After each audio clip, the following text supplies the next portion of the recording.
Interview de Christian Flech et Gilles Guyon. Comment entrer dans la magie du décodage de tout ce qui est et de la vie? Christian Flech, quel est votre axe de travail, de recherche principal? Eh bien, il s'agit d'être à l'écoute du langage. Tout est langage, comme l'écrivait Françoise Dolto il y a fort longtemps. Et donc, un mot parle d'une idée, un mot parle d'un objet. Eh bien, les maladies sont des langages avec des codes, comme le sont les rêves. Évidemment, quand on rêve d'une pomme, il ne s'agit pas d'une pomme. Il s'agit d'autre chose. Et la maladie, donc, est codée. Les comportements sont codés, nos attitudes sont codées. Et c'est ça qui m'intéresse de décoder. Quelles sont les règles? Eh bien, s'appuyer sur le fonctionnement du corps humain. Et je crois que chaque chose parle d'autre chose. Tout est une métaphore d'autre chose. Et mon axe de travail, eh bien, c'est cette curiosité afin de découvrir les codes de la vie, de la création, de la biologie, de l'inconscient. Et c'est une passion vraiment extraordinaire de voir eh bien, la puissance de ce travail, de cette recherche qui va permettre vraiment une évolution, une révolution, une transformation eh bien, de chaque être humain, de son corps émotionnel, de son corps mental et de son corps physique. Gilles Guyon, quelle est votre passion et votre particularité? Moi, c'est vraiment la dimension humaine et amener un pont entre la partie visible, matérielle et la partie invisible, qu'on nomme aussi spirituelle. C'est aider les gens à moins souffrir, à mieux se comprendre. C'est aussi agir sur la cause, l'origine de nos problèmes et non la conséquence, pour que les gens se sentent encore mieux. Voilà, donc mon plaisir, c'est, voilà, il y a déjà Christian Flech et puis d'autres aussi qui ont décodé depuis un certain temps les maladies, ce qui permet d'agir sur la cause. Et voilà, moi j'ai extrapolé ça un petit peu à tout ce qui est. Donc, pourquoi on fait tel métier, pourquoi on fait tel sport, pourquoi on a telle maison, tel problème matériel. Ça, c'est une de mes passions favorites, quoi. Christian, vous avez plus de 30 ans de décodage des maladies dans plus de 20 pays du monde. Vous êtes le plus reconnu dans ce domaine en France. Que pensez-vous de l'extrapoler à tout ce qui est? Effectivement, c'est quelque chose qui s'est imposé à moi au fur et à mesure. Et ce langage dont je parlais tout à l'heure, et non seulement la maladie est un langage, mais comme vient de le dire et de l'observer Gilles, eh bien, les métiers, effectivement. Chaque chose parle d'autre chose. Toute chose parle d'autre chose. Donc, l'extrapolation, elle se fait d'emblée, et il y a cette intuition populaire aussi, et même scientifique, de cette prise de conscience, bien que ce n'est pas par hasard si cela survient. Mais maintenant, comment aller à sa source, à son origine avec certitude? Eh bien, c'est cette curiosité, mais avec beaucoup de souplesse, qui va nous permettre de décoder pour autant que cela ait du sens pour la personne. Je peux prendre un premier exemple d'un ami qui m'appelle il y a une semaine et qui me dit « Tiens, j'ai ma voiture qui tousse depuis 3 jours, donc je ne pourrais peut-être pas venir te voir. » Je joue avec ce langage-là et avec cet ami que je sais par ailleurs être asthmatique. Et je dis « Ah oui, comme toi, elle tousse. » Et là, il y a un arrêt sur image. Il me dit « Ah oui, c'est vrai que mon asthme s'est accentué également depuis quelques jours. Depuis que, d'ailleurs, je suis sur le projet de changer de maison, d'aller dans un autre espace, ce qui m'inquiète d'ailleurs. Ainsi, je donne le pouvoir, je rends le pouvoir eh bien, à chaque personne, à la fois de trouver son sens et trouver son chemin de transformation. Gilles, qui depuis plus de 20 ans, vous êtes pratiquement l'un des seuls en France à avoir élargi le décodage dans plus de 33 axes différents, comme les problèmes matériels, les habitations, les sports, les métiers, les voyages, les vêtements, etc.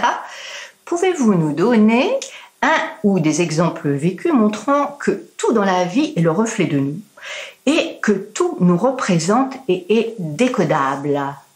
Avec plaisir. Eh bien, j'avais un couple de personnes assez âgées qui, depuis 3 mois, avaient un problème de chauffage.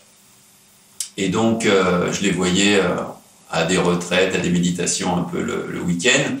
Et puis, voilà, comme c'était l'hiver et tout, ils en avaient marre un peu d'avoir froid parce qu'ils avaient déjà fait intervenir 3 chauffagistes et ils n'arrivaient pas à trouver la panne. Alors, l'explication mentale, c'est que, en fin de compte, c'était une chaudière hollandaise, voilà, et que les spécialistes français ne connaissaient pas cette technicité-là ou ces particularités.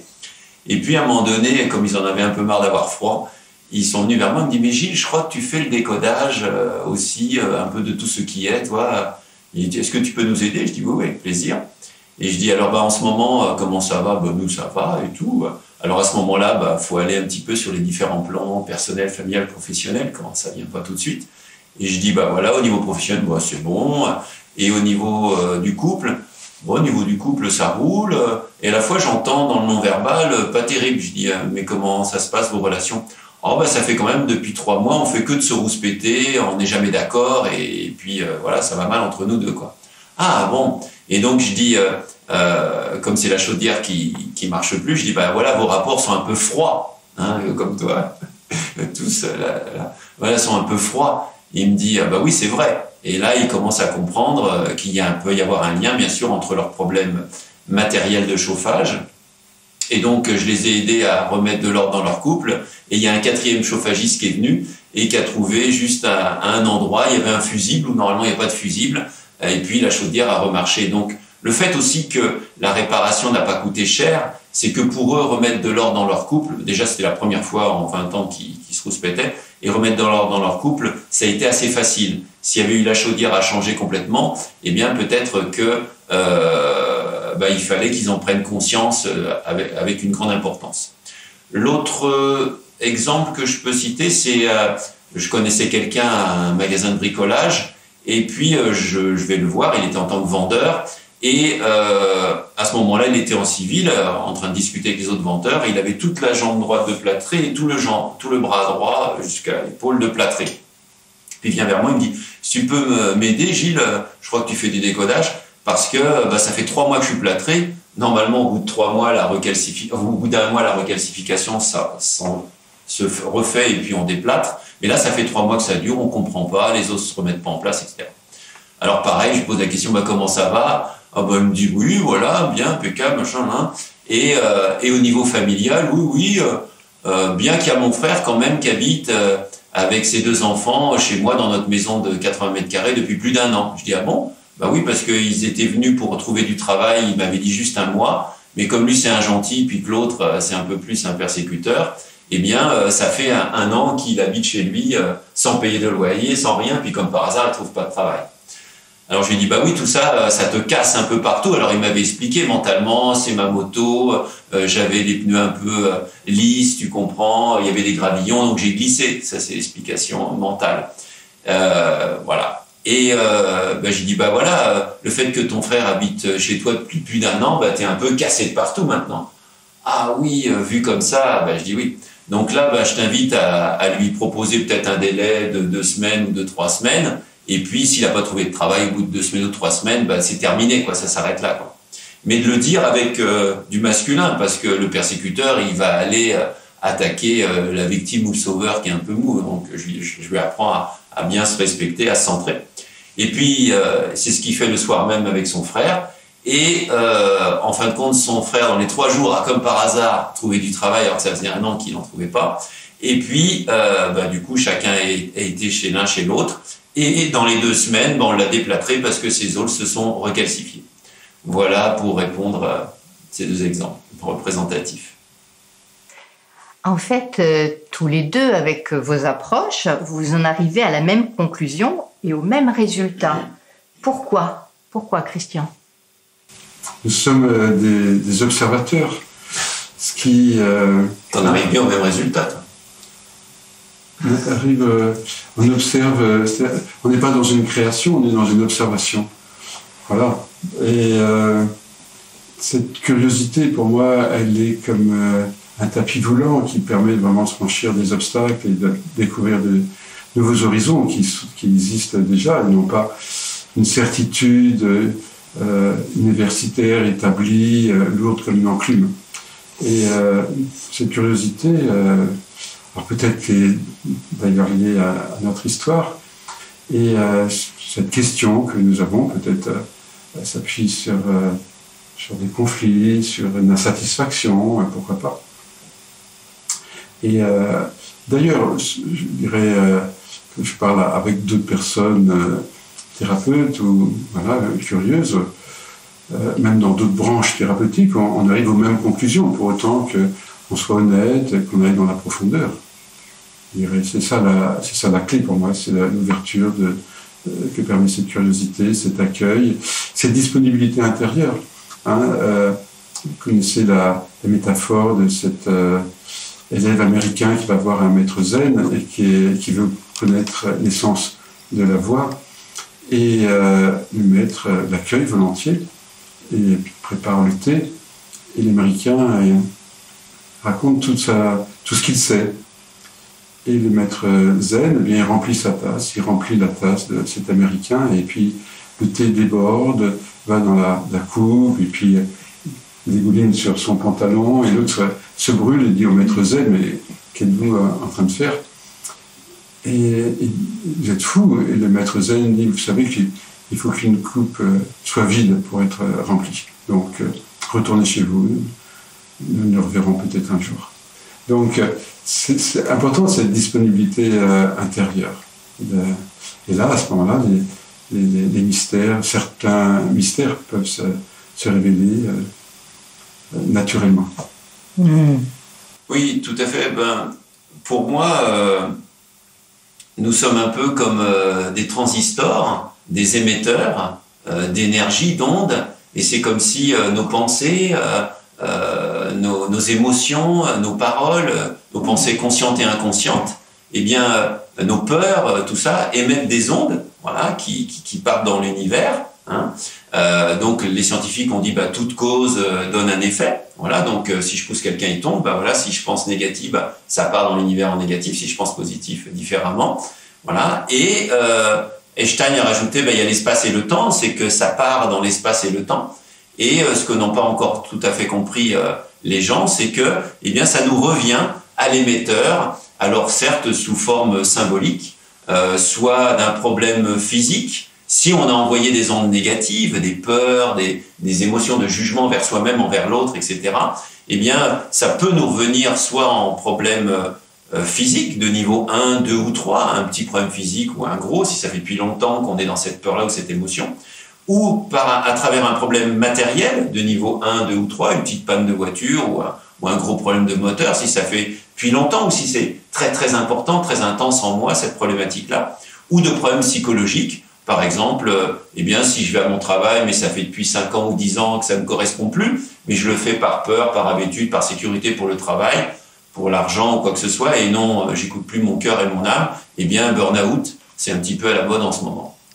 Voilà. Oui, pour compléter en t'écoutant, j'ai vraiment cette conviction par mon observation, comme tu le décris pour la tienne, que tout est vraiment un transposé de tout. Une peinture, un artiste fait sa peinture, c'est pas ex nihilo, ça vient pas du néant, c'est son histoire, sa sensibilité qui s'exprime là. Les rêves, ils viennent pas non plus du néant, ils viennent de notre histoire et de nos besoins, nos frustrations par exemple. Donc, notre façon de nous habiller, on le sait, ou la graphologie, c'est un truisme aujourd'hui de dire cela. Donc, on le sait par l'écriture, par toute chose, c'est scientifique, c'est prouvé et surprouvé toutes ces choses-là. Donc, tout s'est transposé. Et donc, même le langage, en fait, est un transposé. Je me rappelle de cette patiente qui me dit tiens, le revêtement de l'autoroute à Aix-en-Provence est différent du revêtement de l'autoroute à Marseille. Et parce qu'il pleuvait ce jour-là, et je me dis tiens, pourquoi est-ce qu'elle me raconte cela? Et bon, asseyez-vous, et pourquoi venez-vous? Et elle me dit, parce que j'ai de l'eczéma. À ce moment-là, je comprends, parce que l'eczéma est une maladie du revêtement du corps, à savoir de l'épiderme. Donc, à travers son langage, à travers le mot revêtement, eh bien, c'est son inconscient qui a choisi cela. Et même plus que cela, puisque le conflit, c'était une comparaison entre sa sœur et elle, dans la bouche de sa mère, et c'était vraiment terrible pour elle, cette comparaison, d'être séparée ainsi de l'amour, de regard amoureux de sa mère. Elle était comparée, comme là, pour cette première phrase, elle compare les deux revêtements de l'autoroute. Et elle parle de sa sœur qui est dans une autre ville et qui a disparu. Donc, chaque chose parle d'autre chose. Chaque chose parle d'autre chose. C'est le sens même des métaphores, du symbole et d'autres symboles de la route, comme les mots que je viens de prononcer. Donc, ce que tu dis est tellement évident. Et on a juste besoin des codes pour interpréter les rêves, pour interpréter l'écriture dans la graphologie, pour interpréter les tics, les mouvements, pourquoi je bouge les mains. La synergologie, voilà. Tu vois, donc on est vraiment dans cette réalité métaphorique. Et Jodorowsky est très audacieux, il va jusqu'à dire que ce que nous appelons la réalité, c'est la même essence que le rêve. C'est-à-dire, nous croyons être dans la réalité, mais nous sommes dans du symbole, dans de la métaphore, à travers le métier, les maladies que nous faisons. Eh bien, c'est décodable comme un psychanalyste va décoder notre activité onirique. Voilà, comme l'a dit Einstein, rien n'est hasard. Et donc, tout est mathématique, et d'agir sur la cause d'un problème, c'est quand même un peu plus sympathique, ou une clé en plus, du moins, que d'agir que sur la conséquence. Quoi. C'est ça. Et pour ça, il s'agit de développer notre cerveau droit, qui est associé beaucoup plus à la perception symbolique, émotionnelle, globale des choses, alors que le cerveau gauche qui va être plus valorisé dans les études, dans notre société, qui est plus rationnel, logique et intellectuel, en réalité n'a très peu de valeur et d'efficacité dans nos choix, quasiment pas d'ailleurs, et dans nos comportements. Donc ça veut dire que pour nous, en tant qu'accompagnateurs, que thérapeutes ou conseillers, il s'agit de rentrer dans le monde métaphorique du patient. Donc, quel est son transposé? Tu as parlé de différentes choses, donc avec le chauffage, puis les maladies, la voiture, etc. Donc, on rentre dans cette logique symbolique de l'autre. Parce que l'un, ça va être l'expression, va être le chauffage, l'autre, ça va être la voiture, le troisième, ça va être le couple, le quatrième, ça va être la maladie physique, le cinquième, c'est à travers le langage, ou même deux choses, puisque cette femme, c'est à la fois le langage et la maladie. Et puis je me rappelle de cette femme qui à la fois a un cancer du foie, et à la fois est épicière, et à la fois a 3 frigidaires chez elle, toujours plein. Donc elle est vraiment dans cette peur de manquer, cette carence de l'essentiel, de l'alimentaire par anticipation. Donc il faut toujours stocker. Et on sait que le foie, eh bien, c'est le lieu de stockage du glycogène, de l'énergie, et puis le frigidaire également, et puis l'épicerie veut dire que toute la journée, elle touche des aliments. Et ainsi, elle se rassure. Et ce n'est pas du tout un problème pour elle, c'est une solution. C'est un autre aspect dont Tout à fait. Ce qu'on prend pour un problème, en réalité, est une solution. Tout ce on prend pour une difficulté évite toujours quelque chose de pire. Le problème est là pour nous, comme si l'univers nous téléphonait pour nous aider à voir une chose qu'on n'a pas la science, la connaissance classique de voir. C'est comme si l'esprit nous téléphonait. Quoi. C'est ça. Comment expliquez-vous que dans nos pays développés, avec le niveau de connaissance et de technologie qui est le nôtre, nous agissons encore essentiellement sur la conséquence des problèmes matériels et physiques et non sur la cause? Parce qu'il y a, à mon sens, un mot qui nous passionne, je crois, tous les deux, et c'est la conscience. C'est la conscience. Et où est-ce qu'est notre conscience? Où est-ce qu'elle est? Est-ce que notre conscience est dans la matière? Est-ce que notre conscience est dans notre gain financier? Est-ce que notre conscience elle est dans le cœur? Est-ce qu'elle est dans la relation? Où est notre conscience? Et nous sommes des artisans de la conscience, des outils de la conscience, des amoureux de la conscience. Notre mission, c'est de développer la conscience. Tout à fait. De chaque être humain. Et c'est pour ça que nous sommes réunis avec toi qui nous regarde et qui nous écoute. Notre bonheur, c'est d'apporter de la conscience, te permettre de pousser la conscience dans une direction où tu n'as pas poussé peut-être jusqu'à maintenant, comme nous-mêmes, nous sommes désireux de continuer à croître à ce niveau-là. Donc, est-ce que la société a envie d'être plus conscient, mais je parle d'une conscience intérieure, profonde, essentielle, qui sommes-nous, quelle est notre nature véritable, la nature de nos relations, la nature de l'univers. Est-ce que ça intéresse vraiment l'humanité? Est-ce qu'elle n'est pas parfois perdue dans la forme, dans l'information? Ça peut être un élément de réponse. Ouais. Merci. Et oui, à l'heure actuelle, dans les pays dits développés, parce que dans les pays dits sous-développés, bien voilà, on est en relation avec la plante, voilà, on sait laquelle nous soigne, on est en relation avec la nature, avec l'esprit, avec le non visible. Mais depuis qu'il y a la science dure, du moins, qui est arrivée à peu près depuis 300 ans, eh bien, on est essentiellement dans la matière. Donc, on développe généralement que le cerveau gauche dans nos écoles, y compris à Polytechnique, dans n'importe quel niveau d'école, et c'est déjà super et très bien. Et donc, c'est des données souvent extérieures à nous. On apprend les chiffres, l'alphabet, l'histoire, la géographie, mais que des données extérieures. Et on n'est que dans la qualité produit, la matière. Moi, à l'École supérieure d'ingénieurs de Marseille, ben voilà, on étudiait la technologie, la qualité produit.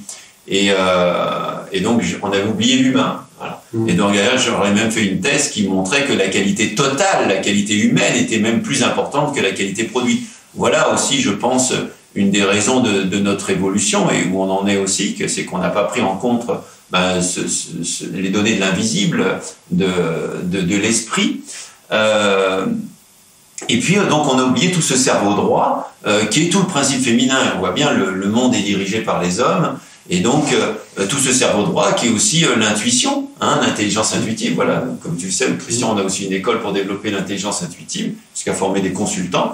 Et toute cette partie-là, le ressenti, l'amour, la compassion, l'unité a été complètement oubliée. Donc, les sciences humaines sont quand même nées dans les années 1970 avec la maîtrise de psychologie, etc. Et on commence seulement à les croiser avec les sciences dures depuis une trentaine d'années. Vous voyez, donc on est quand même tout neuf.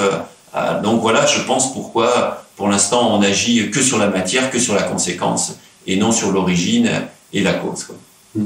En lien avec votre expérience personnelle, maintenant, qu'avez-vous chacun amélioré dans votre vie grâce à cette compréhension et à cette conscience dont vous parlez? Bien, depuis ton long chemin, tu as dû en changer des choses. J'ai envie de répondre par une question. Que n'ai-je pas changé? Que n'ai-je pas amélioré? Je veux dire tout, quoi. Je veux dire tout. C'est au départ, mon axe était la santé. C'était comment décoder les maladies. C'était d'ailleurs le nom que j'ai donné en 1993 à mes observations, c'est le décodage biologique des maladies. C'était le focus sur les maladies. Et puis, je me suis rendu compte que c'est un changement total, quoi, parce que, comme à l'origine de la maladie, c'est l'émotion. Avant l'émotion, il y a la croyance. Avant la croyance, il y a l'identification à ce que je ne suis pas. Donc, quand on pousse vraiment, comme tu l'as dit, à la source et non pas l'effet, eh bien, on arrive à l'être, on arrive à l'identification, on arrive à la négligence de ces vraies questions. Je veux dire par là, quelqu'un voit sous la porte de la salle de bain une flaque d'eau et le premier geste, voilà, il va mettre la serpillière. Mais bon, est-ce qu'il a vraiment réglé quelque chose? Puis un jour, il se dit, tiens, je vais quand même ouvrir la porte. Et là, il se rend compte que c'est la baignoire qui déborde parce que le robinet est allumé. Il dit, oh là là, faut que je ferme puis la bonde est fermée en plus. Il dit, oh là là, il faut ouvrir la bonde. Mais il ferme pas le robinet. Ouais. Il ferme pas le robinet. Et puis il ouvre la bonde, effectivement, ça se vide. Et puis il se dit, mais quand même, ça coûte cher en énergie, en eau. Donc, il réfléchit, il dit, ah, je vais quand même fermer le robinet. Là, il a été quand même plus loin dans sa démarche. Et puis, quelques jours après, il repasse dans la salle de bain, et à nouveau, le robinet est ouvert. Alors, il referme. Puis, tous les jours, le robinet est ouvert, et il referme. Puis, jusqu'au jour, il dit, mais il y a bien quelqu'un dans cette maison qui doit l'ouvrir. Alors, il interroge, et puis, effectivement, son fils, adolescent, négligent, il dit, ah ben voilà, on est remonté plus haut que juste la nappe d'eau qui était débordée sous la porte. Et il dit, mais alors, qu'est-ce qui se passe? Qu'est-ce qui t'arrive? Et puis il se rend compte que le fils est complètement planant, distrait, dire, tiens, je vais peut-être t'écouter, je vais peut-être te rejoindre là où tu es, on va peut-être créer du lien, de l'amitié dans cet espace aussi, de l'accueil, hors jugement évidemment. Et puis là, il y a quelque chose qui s'apaise chez cet adolescent. Là, il rentre dans le réel, il rentre dans le plaisir de la communion, de la communication dans sa famille. Là, il est présent, donc quand il va se laver, il ferme le robinet, et donc il n'y a pas besoin de passer l'éponge devant la porte. C'est ça, en fait, la démarche. C'est ce qui a changé ma vie. C'est vraiment de poser des questions émotionnelles, c'est-à-dire quand j'écoute Gilles qui parle du couple, du chauffage, etc., j'ai besoin de le dire, parce que je sais que c'était le cas. Ça n'a pas été une rencontre intellectuelle. C'est pas les gens qui vont dire, ah oui, on a un peu des problèmes de couple, ou ceci ou cela. Ça engage le corps, ça engage l'émotionnel, ça engage l'être. Et c'est ça qui est absolument passionnant, c'est qu'il n'y a plus de séparation. Ça aussi, on peut peut-être insister là-dessus, sans directement parler de non-dualité, mais dans ce qu'il y a en filigrane derrière tout ça, dans cette approche, dans cette conscience-là, c'est qu'il n'y a pas de séparation. Il n'y a pas de séparation entre le corps, l'esprit, l'histoire, l'émotion, les croyances, etc. C'est tout un, c'est ce qui fait que les choses deviennent faciles. Il suffit d'avoir un peu les codes, l'écoute, le respect de l'autre.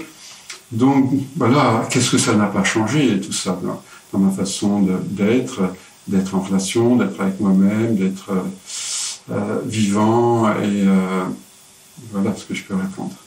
Merci. Moi, c'est en suivant des milliers de personnes. Quand je voyais les gens fermés, j'allais chez eux et ils avaient souvent des maisons qui avaient des petites fenêtres ou les volets ou les rideaux fermés, quoi. Les gens qui étaient complètement décontractés, ils avaient des grandes baies et tout. Alors je me suis dit, il y a un lien, c'est pas possible. Comme tu dis, voilà, tout est interrelié, quoi. Ouais. Et donc, voilà, à l'heure actuelle, si j'ai mal au dos, quand j'avais mal au dos, moi avant, voilà, j'allais voir le médecin et c'est génial, qui agit sur la conséquence, etc. Mais jamais je m'étais posé de questions, parce que j'en ai peut-être plein le dos ou j'en prends trop sur moi, etc., quoi. Et si ma voiture démarrait pas, j'allais voir le mécano, mais je me posais pas la question, j'ai peut-être pas envie d'aller, j'ai pas envie de démarrer, d'aller où je veux, voilà, où on me demande d'aller, quoi. Mais à force de suivre les gens, et ils avaient tel problème, physique, matériel ou psychologique, et ils avaient un comportement en correspondance avec ce problème. Donc pour moi, c'était un non-sens de ne pas prendre en compte la cause, en plus d'agir sur la conséquence. C'est la vie qui nous a appris, je crois que toi aussi c'est ça, c'est toutes tes rencontres. C'est pas Gilles ou machin ou Christian qui a trouvé, c'est la vie qui nous amène à comprendre, et parce que c'est dans l'air du temps aussi, d'aller plus loin que le plan matériel et la science dure. D'ailleurs, maintenant il y a la science quantique qui arrive aussi, comme par hasard, qui va dans le plus petit, l'invisible, très petit. Et donc, toutes ces coïncidences-là que la vie nous a montrées au fur et à mesure m'a amené à agir sur la cause, quoi. Hein. Et quand on agit sur la cause, ou quand on analyse, et à chaque fois le client me dit « ah bah oui », à chaque fois c'est juste, et que quand il agit sur la cause, la conséquence s'arrête, ou parce que quand on n'agissait pas sur la cause, donc soit sur la conséquence, soit le problème s'arrêtait, soit le problème se déplaçait, soit il amplifiait, ou soit il perdurait. Voilà. Et puis les gens, ils souffrent. Et moi, j'aime bien résoudre, je suis dans le bâtiment avant, résoudre les problèmes, et donc agir concrètement sur les choses. Et donc là, c'est vraiment une dimension exceptionnelle de pouvoir agir sur la cause et ça donne une vie complètement différente. Ben, on souffre moins ou 10 fois moins, on a moins de problèmes techniques, matériels, psychologiques, où on peut agir dessus plus rapidement et puis on peut amener des milliers de personnes à moins souffrir, quoi. Pour ceux qui ont cette ouverture d'esprit. Pour ceux qui jugent, ben, je les aime et je les laisse juger, ils auront le fruit de leur jugement puisque on est tous une partie de la création et suivant ce que l'on émet, ben, on reçoit l'univers sans état d'âme matérialise notre façon d'être.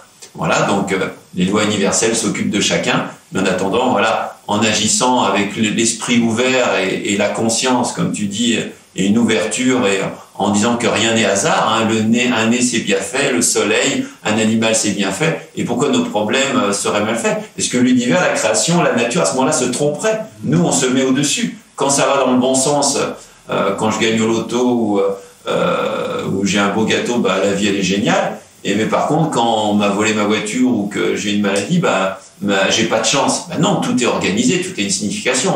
La nature, la création, pour moi, ne peut pas se tromper, quoi. Justement, dans cette quête de sens des choses, quels sont les avantages de vos découvertes? L'efficacité, c'est-à-dire que c'est le changement, c'est la transformation, c'est l'évolution. Comment dire, on ne peut pas ne pas changer. On ne peut pas ne pas changer. On ne peut pas ne pas se transformer. Maintenant, quelle direction on donne à ça? On voit le monde a changé. Tu parles de sciences dures, de techniques, je parlais aussi de cette superficialité matérielle. Donc voilà, le monde aujourd'hui n'est plus le même qu'il y a 10 ans ou 20 ans ou 40 ans. Et il a pris des choix, des évolutions. J'étais adolescent à l'époque de Woodstock, l'île de White, etc. Donc il y avait certains horizons, certaines promesses, certaines options possibles dans les modalités de relation, et ces choix-là n'ont pas été pris. Il ne faut pas oublier que l'homéopathie est antérieure aux antibiotiques et que les médecins de jadis n'étaient pas allopathes, ils étaient herboristes. Et puis la société a pris une autre évolution avec tout le positif qu'on peut connaître. Donc on ne peut pas ne pas changer. Donc maintenant, ce regard qui est éclairant, qui met du sens, qui met pas du sens, qui permet au patient ou à l'usager de sa voiture, etc., de retrouver le sens intérieur. Il le trouve en lui. Nous faisons des propositions, nous faisons part de nos expériences, ou simplement nous reformulons. Et le sens est dans la personne qui est malade, dans la personne qui a son problème de chauffage, la personne qui a son problème de voiture, ou avec son chien qui est malade, qui a le langage sec. Donc le sens est à l'intérieur de l'autre. Et nous sommes comme des guides de montagne, nous sommes comme des jardiniers qui faisons sortir de terre cette graine et qu'elle se transforme en autre chose. Donc l'objectif, c'est de permettre un autre changement, puisque on ne peut pas ne pas évoluer, on ne peut pas rester inerte, stable, tout bouge tout le temps. Mais quelle direction? Est-ce qu'on va aller vers plus de maladies, plus de souffrances, c'est-à-dire plus de langage, c'est-à-dire que à certains moments, l'inconscient murmure, et puis après il hurle, il utilise une maladie, c'est un mégaphone. Écoute-moi, quoi. C'est comme l'enfant qui est en échec scolaire, il dit quelque chose, et puis encore plus en échec scolaire, et puis après il fait une dépression infantile, et puis après une maladie ou autre chose. Donc il nous dit je suis là, regarde-moi, j'existe, est-ce que tu m'aimes, enfin, par exemple. Si on n'entend pas, voilà, le niveau augmente à travers plus de souffrance. Ouais. Donc il y a toujours une intention positive. Mais donc le bénéfice de tout ça, eh bien, c'est d'aller dans la direction du bonheur, tout simplement. Parce que qu'est-ce que l'être humain cherche, veut, c'est le bonheur. Alors il va donner une certaine forme qui va être soit essentielle, soit, je dirais, dans l'ordre de la conséquence. Et ce que je cherche, et je pense Gilles aussi, c'est permettre aux patients de trouver ce bonheur qui est originel, qui est sans cause. C'est-à-dire qu'il y a un bonheur qu'on provoque. Voilà, je mange du chocolat, je suis content. Je vois un film, je suis content. je bois de l'alcool, etc.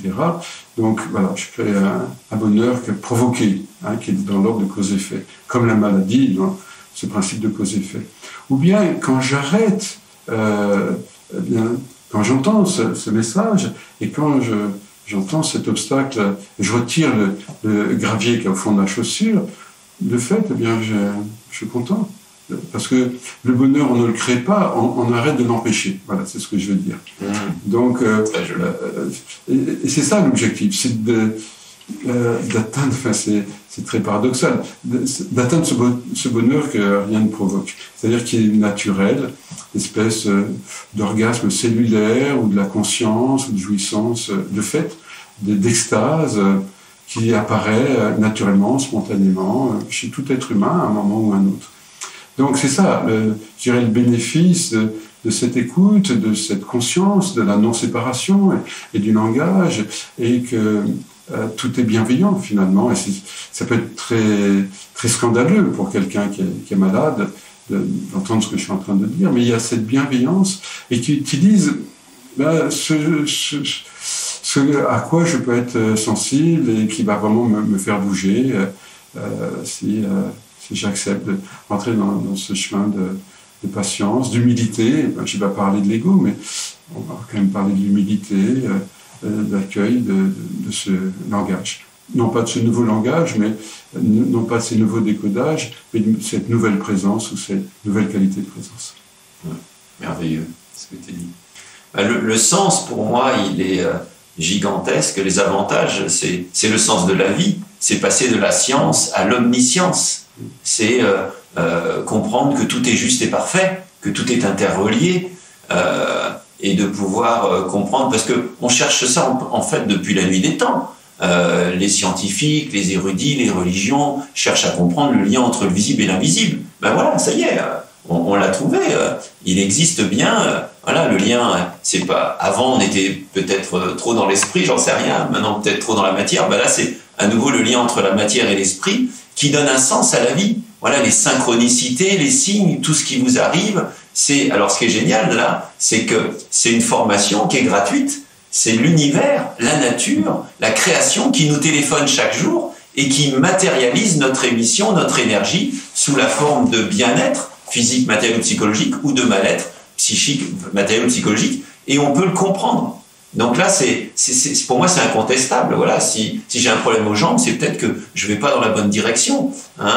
S'il y a un problème tel type matériel, c'est qu'il y a une correspondance. Et donc là, vous avez une formation gratuite où l'univers matérialise exactement ce que l'on a émis. Et donc, c'est comprendre la beauté de la vie, comment elle est organisée, et elle est même créée à travers nos 10 problèmes pour nous guider, pour aller plus vers l'unité, vers l'amour, la sagesse. Parce que souvent, on écoute les autres, on se juge, on juge les autres, on écoute des modèles extérieurs, on n'a pas appris à écouter son cœur et son âme et à retrouver l'unité et l'harmonie. Donc pour moi, c'est vraiment la clé de voûte, la clé de vie, quoi. Oui, voilà.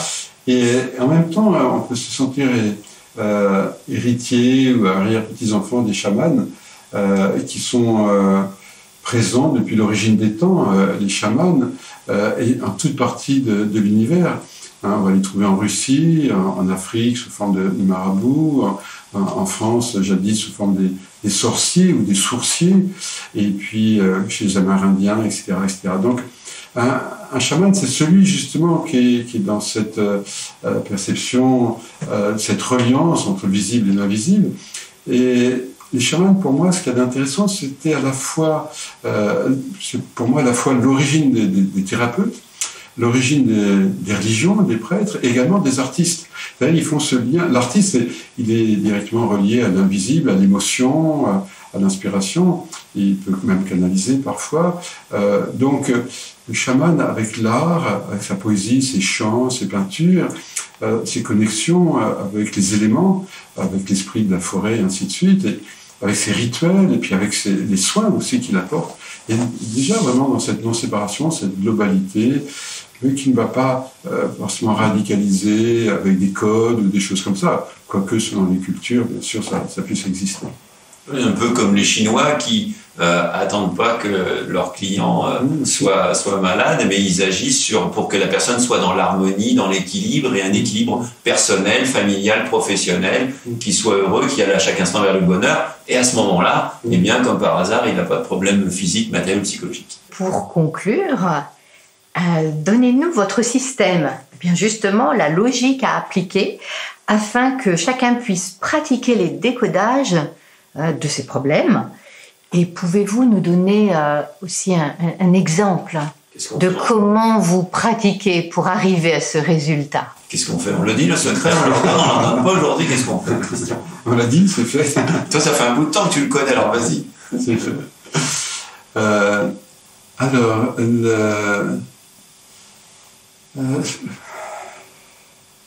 oui, tu as dit, j'ai bien aimé quand tu parles de cette formation permanente et gratuite, tout est dit tout le temps, à chaque moment. Il y a des codes, effectivement, et on n'invente pas les codes, ils sont là, on les découvre. Que dire d'autre?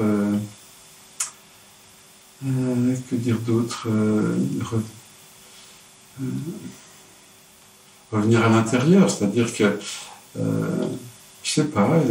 Par exemple, pour moi, tout est symbolique. Parce qu'on a appris le langage A, B, C, D, etc. pour communiquer. Ça, c'est le premier niveau de langage qui nous permet de communiquer dans tous les pays du monde. Mais le deuxième niveau de langage, et c'est le langage de l'univers de la création et de la nature, il passe par la symbolique. Et donc, un peu en franc-maçonnerie, on étudie ça. Voilà. Et toute cette symbolique, à partir du moment où, si on pouvait apprendre dans toutes nos écoles la symbolique, voilà, si je vais trop vite, eh bien, je peux avoir un choc à l'avant ou une amende, etc. Si je vais pas dans la bonne direction, mon père ou les autres me demandent d'aller là, mais moi j'ai pas envie d'y aller, je vais peut-être avoir un problème aux jambes. Vous voyez, s'il y a des choses que je veux plus voir, mais qu'on me force à voir ou que je me force à voir par éducation, par habitude ou par contrainte, eh bien, je vais peut-être avoir des problèmes aux yeux. Vous voyez, c'est du bon sens. Et donc, l'univers, lui, nous téléphone par la symbolique. Si vous avez un problème d'eau, comme tu parlais un petit peu tout à l'heure, et que c'est en inondation, peut-être que vous êtes submergé par vos émotions. Hein. Si la tuyauterie de l'évier ou du lavabo est bouchée, la tuyauterie, symboliquement, c'est un petit peu notre système digestif. Il y a peut-être une émotion que je garde à l'intérieur de moi. Hein. Si j'ai un court-circuit ou une ampoule qui pète ou la foudre qui tombe, peut-être que l'énergie, j'ai trop d'énergie et elle n'est pas bien centrée. Vous voyez, tout va se matérialiser sous une forme symbolique et ça peut se lire et se décoder, bien sûr. Alors, c'est vrai qu'en même temps, ta question est concrète et pratique. Et donc déjà, la première chose, parce que tu nous impliques et dans notre vie, comment on s'y prend pour nous et quels conseils on peut donner. Première chose, je dirais que c'est tellement apaisant de savoir que quoi qu'il se passe, il y a du sens. Il y a du sens. On n'est pas dans du chaos, de l'injustice ou que sais-je, car souvent c'est pourquoi moi, pourquoi maintenant, et voilà. Et alors voilà, il y a du sens avec les codes cachés, révélés. La vie est bien faite, tout compte fait. Oui. Donc premièrement, il y a du sens. Donc ça c'est apaisant. Bon, alors maintenant on va aller chercher le sens. On ne va pas le chercher dans le mental, dans l'intellectuel. On va s'aider de certains livres qui existent ou des échanges avec des professionnels. Donc on va s'aider. Mais le sens, il est en nous. C'est-à-dire que ce que je veux dire par là, très nettement, voilà, on parle de liquide, on parle d'eau, le liquide, cet exemple-là. Donc pour une personne, effectivement, comme pour les Chinois ou d'autres, les liquides, voilà, c'est l'émotion. Pour d'autres, ça va être de l'argent. Okay.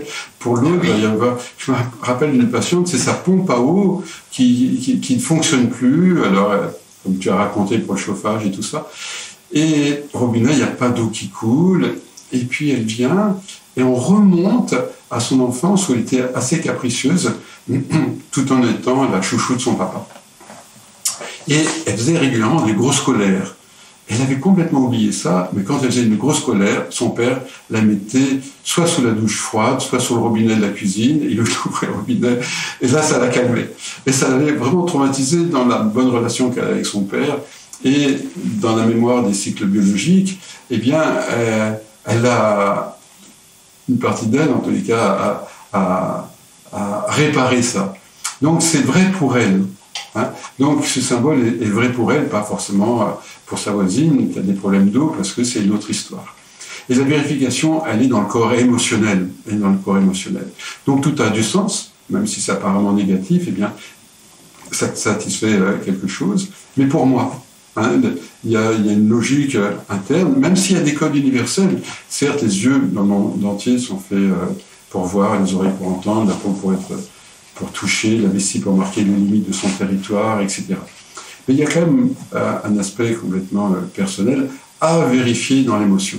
Vérifier dans l'émotion. Et donc ça, c'est vraiment apaisant et c'est très dynamisant. Et c'est transformant. C'est-à-dire que ce que disent souvent mes patients, c'est quand ils ont terminé le processus, eh bien, ils remercient le problème, qui n'est plus perçu comme un problème. Ils remercient la chaudière en panne, etc., parce que ça leur a agrandi la conscience, ça leur a agrandi le chemin vers le bonheur. Ça, à partir du moment où je me pose des bonnes questions, et c'est ça. L'idée, c'est ne pas lutter contre la réalité, parce qu'on va perdre. Si je lutte contre ce qui est, je vais perdre. La réalité a toujours raison. De toute façon, ça c'est indéniable. Donc si je lutte contre la réalité, je vais perdre. C'est comme le combat de Jacob contre l'ange. Hein. Je veux dire, voilà, je lâche prise, quoi. Je fais confiance. Enfin, il y a un sens à ça. Et je vais sortir gagnant de cette histoire-là si j'accepte d'être l'élève à l'école de la vie. C'est vrai, dans cette école de la vie, mais je pense que tout le monde le sait, mais il y en a une grande partie inconsciemment. Je me souviens d'une histoire où c'est un propriétaire de cirque, et tout petit, il avait toujours rêvé d'un cirque, mais avec des poutres autoportantes, mais ça n'existait pas du tout à l'époque, quoi. Il y avait des gros piliers qui empêchaient certains spectateurs de voir le merveilleux spectacle qu'il créait. Et voilà, il avait toujours rêvé de ça. Voilà. Et puis, à un moment donné, il avait 70 ans, son cirque a pris feu. Et donc, il a tout perdu. Donc, c'était une catastrophe, quoi. Ça, c'est le problème. Voilà. Et puis, là-dessus, il s'est interrogé. Et il dit, tout compte fait, autant reconstruire un cirque, mais je vais réaliser mon rêve d'enfance. Voilà. Donc, il a fait appel à un bureau d'études. Et ils ont pris des poutres triangulaires, voilà, c'était l'air du temps, et ils ont fait un cirque, voilà, avec aucun poteau, etc. Et il a réalisé son rêve d'enfance. Eh bien, souvent ça, quoi. C'est comme ça que fonctionne la vie. Voilà, des fois je bricole, je vais un peu vite, voilà, et puis à un moment donné je me tape le pouce, et parce que je me tape le pouce, au lieu de prendre un burin classique, je vais prendre un burin avec une protection autour. Là, je vais faire attention. Donc le problème va nous aider à évoluer, va nous aider à réaliser ce que l'on souhaite, nos rêves, etc., à une justesse, quoi. Il n'est pas là par hasard, il est là pour nous guider, pour nous élever, pour prendre conscience d'un tout magistral qui nous aide à aller vers ce que l'on souhaite tous, comme tu dis, le bonheur, quoi. Et qu'on est tous interreliés, quoi. Quel est le dernier message que vous pouvez nous donner? L'ultime message, je crois, pour moi en tous les cas, sera toujours le même, mais maintenant, ça va ouvrir sur une autre rencontre. C'est l'amour. C'est l'amour. Tout le monde, c'est comme l'axe de la roue, quoi. C'est toujours l'amour. Maintenant, de quoi on parle, comment on y accède, comment on se laisse aimer, etc. Mais, donc, on a des blessures d'amour, on a des méprises sur l'amour, on a, etc. Et qui fait qu'on souffre et que la métaphore, c'est comme l'enfant, la mère aime son enfant, elle lui veut le bonheur, et donc elle le dispute. À ce moment-là, l'enfant elle dit « Ah, maman, elle m'aime pas. » Ben si, ta maman, elle t'aime, même si elle te donne, elle te prive de chocolat, elle t'oblige à aller te coucher. Ben, voilà, c'est ça la maladie, c'est ça le problème. On ne perçoit pas l'amour à ce moment-là. inconditionnelle de l'univers à notre endroit. Parce qu'on a des blessures d'amour, on a des méprises. Sur l'amour, par exemple, on croit qu'une agression, etc., sexuelle, par exemple, on dit, tiens, ça c'était de l'amour, et donc on devient sexué, ou dans la vengeance, ou autre chose. Donc, mais c'est pas le cas. L'amour ne fait que du bien, mais c'est par notre résistance, effectivement, ça nous fait du mal. Et c'est pas l'amour, le problème, c'est notre résistance à l'amour. Donc, voilà, le message ultime pour moi, il n'y en a pas d'autre. Tout à fait, l'amour inconditionnel. Et je pense que la création de l'univers est montée comme ça. Ben voilà, on est né il y a pas mal d'années, on était des primitifs, voilà, on a fait des millions beaucoup de guerres sur tous les continents, il y a eu, voilà. Maintenant, il n'y a plus ces guerres sur tous les continents, américains, indiens, africains, tout ça, voilà, on évolue, on est moins des primitifs, hein, mais on n'est pas encore des sages, hein. Et donc, l'univers continue à téléphoner à chacun pour que chacun évolue. Et voilà, nous, on a commencé à comprendre un petit peu cette organisation-là, donc pas d'agir que sur la connaissance, la matière, mais aussi sur la cause, avec le monde de l'esprit, avec la symbolique et tout.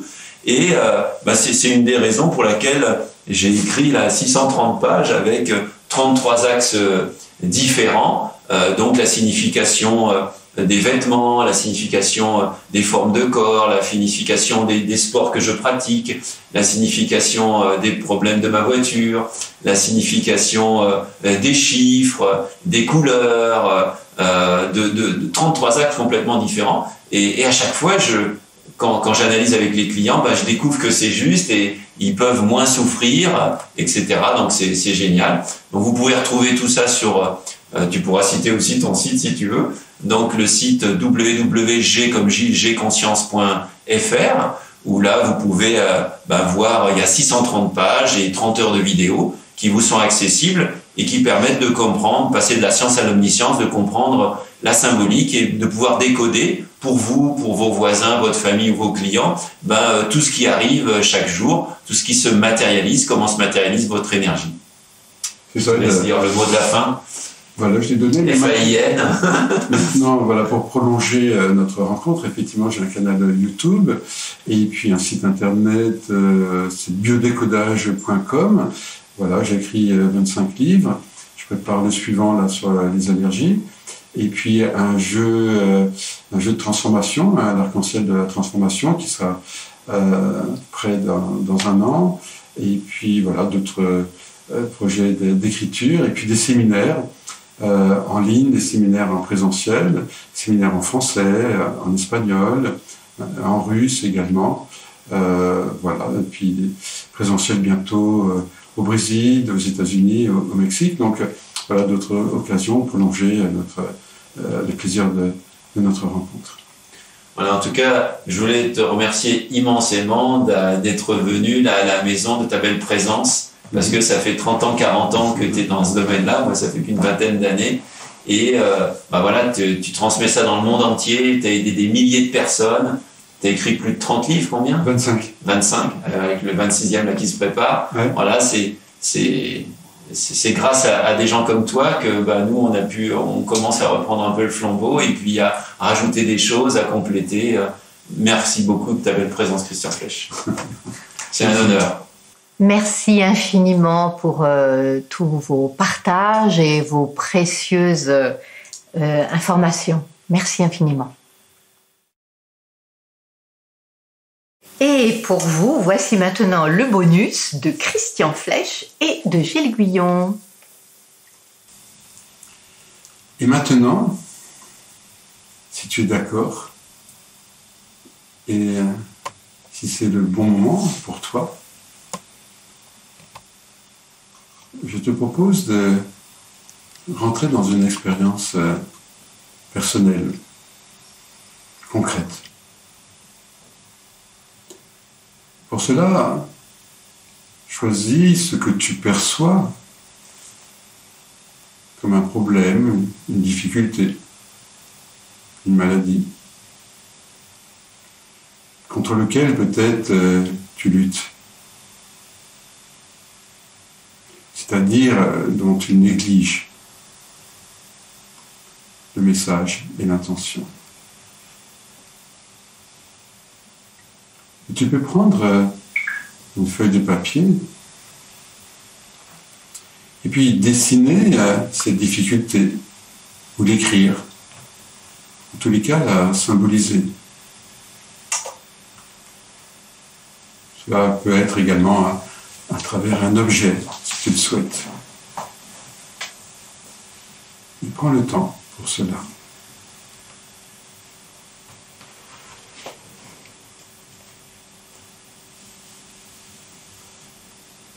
Prends le temps pour écrire ou dessiner ce que nous allons pouvoir ensuite écouter.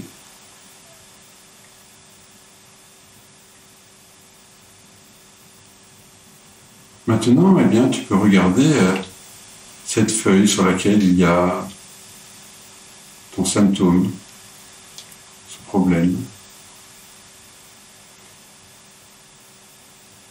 Tu peux être attentif à ce que tu ressens jusqu'à maintenant vis-à-vis de cela. Peut-être de la lassitude, de la colère ou une autre émotion que je te propose de transformer afin qu'elle devienne de la curiosité, de l'accueil.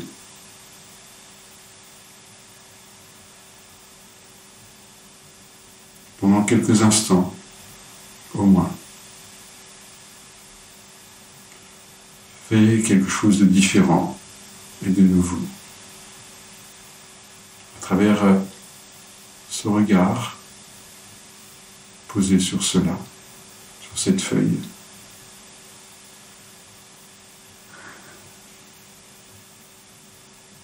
Cela que maintenant tu vas approcher de ton oreille.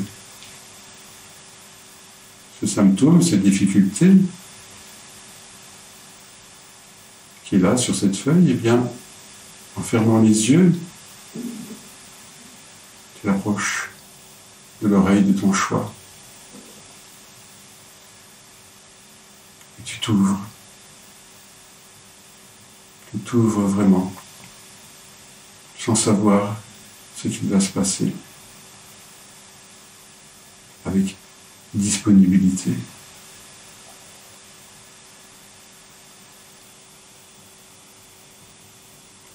Et tu écoutes ce que cela cherche à te dire depuis longtemps peut-être.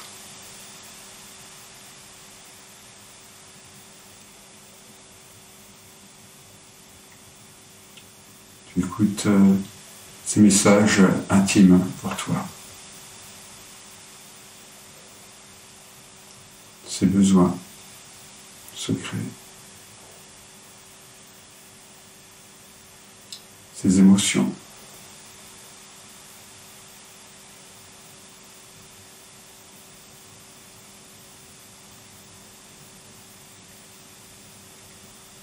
Et prends le temps. Un temps d'intimité et de vérité. Avec cela qui n'est autre qu'une partie de toi-même, de ton histoire, de ton inconscient. Jusqu'à ce que cela, ce que tu prenais pour un problème, ce que tu prenais pour un ennemi, puisse enfin révéler son visage.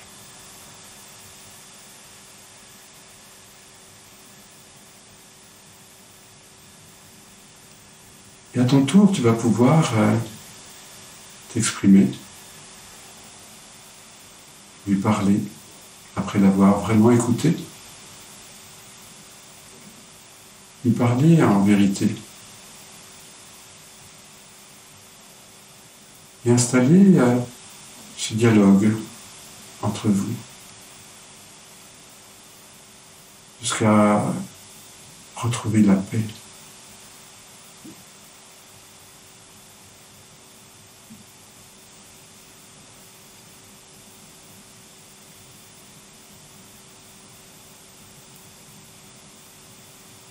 une fois que tout cela sera accompli, tu pourras poser cette feuille,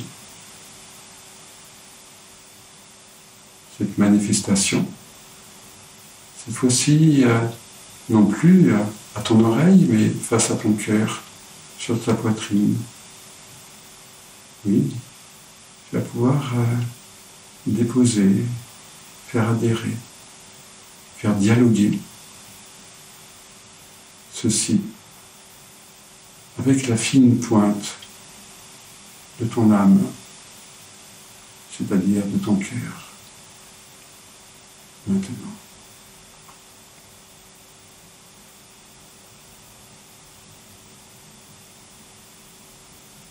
Jusqu'à retrouver ce dialogue et cette communion dont tu t'es éloigné sans le savoir.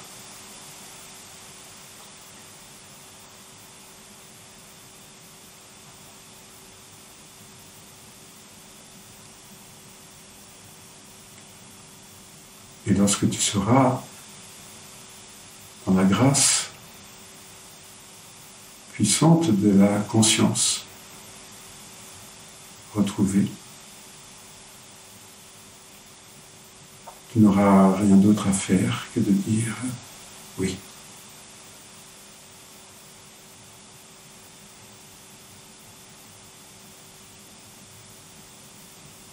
Merci.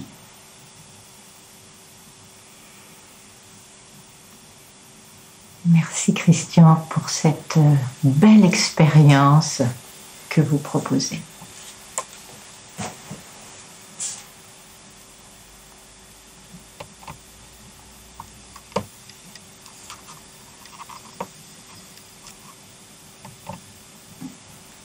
Voici comment ouvrir votre cœur dans toutes les dimensions, dans toute sa grandeur.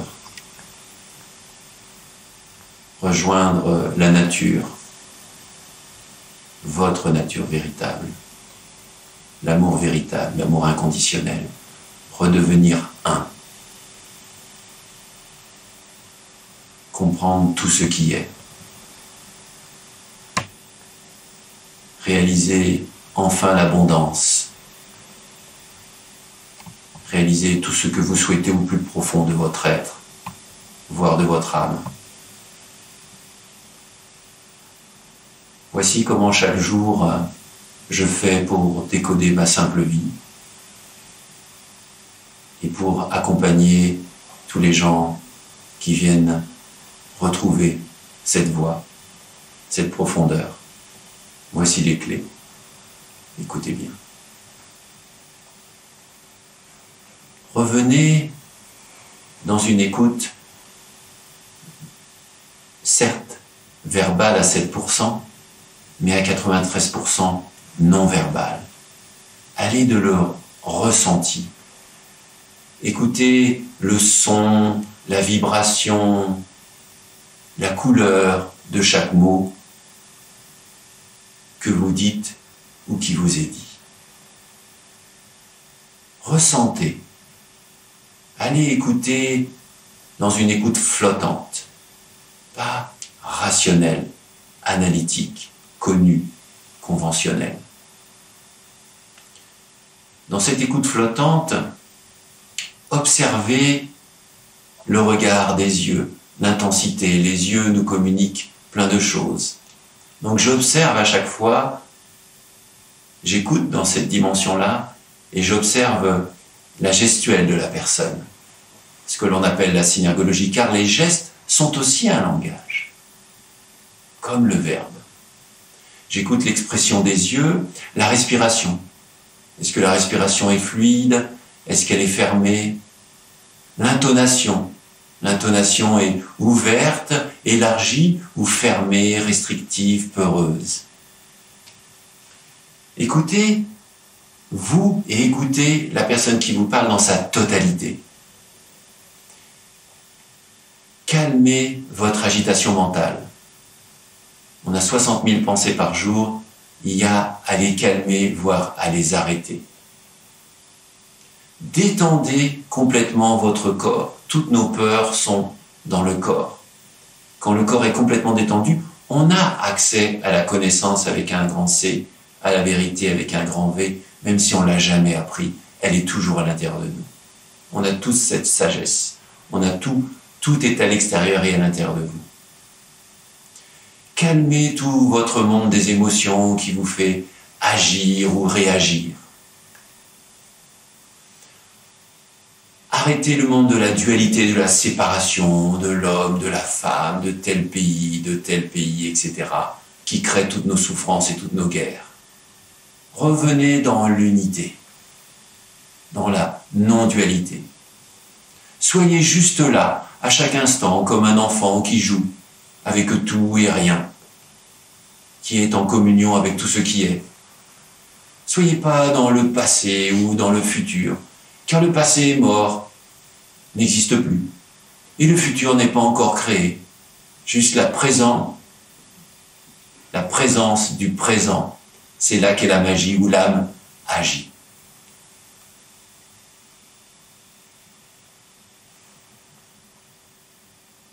Vous pouvez même imaginer ne pas être limité à ce corps, être illimité, car tout est interrelié.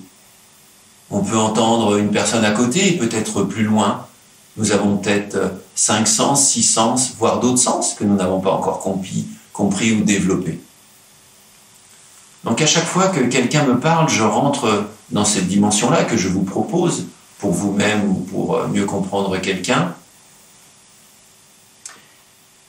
J'arrête d'être Gilles, j'arrête d'être un ego, j'arrête d'être un savoir, j'arrête d'avoir des peurs, de réagir, de rentrer dans des cases. Je redeviens la totalité. Et dans la totalité, tout est inscrit, tout existe, le passé, le futur, tout est interrelié. Et quand on n'est plus dans ces limites, et qu'on applique les clés que je viens de commencer à vous proposer, on redevient le tout. Et quand on devient le tout, l'amour inconditionnel, alors seulement là, vient à vous, par votre esprit, par un animal, par la radio, par une affiche, par je ne sais quoi, la création est illimitée, eh bien, vous allez avoir la réponse de pourquoi vous vivez tel problème, pourquoi vous avez telle leçon à comprendre. La magie va opérer, l'âme va agir quand vous redevenez le tout, quand à chaque fois que je redeviens le tout et non une personne, j'arrive comme par hasard, j'arrive où l'esprit qui est en moi, ou la totalité qui est en moi et en vous, à expliquer et à décoder tout ce qui est. Voilà ce que nous vous proposons avec Christian. Merci. Et merci infiniment à vous pour toute la richesse de vos partages. Merci.